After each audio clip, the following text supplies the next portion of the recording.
எனக்கு அவரோட படங்கள் ரொம்ப பிடிக்கும். நான் டெக்னிக்கலாக சொல்லலை, எனக்கு அதை பற்றி பெருசாக நாலேஜும் கிடையாது.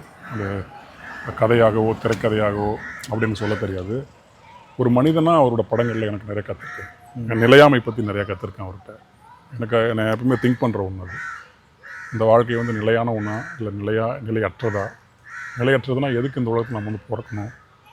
அதுக்குள்ளே நிலையற்ற ஒன்றுக்குள்ளே இவ்வளோ அடிதடி நமக்குள்ளே எதுக்கு?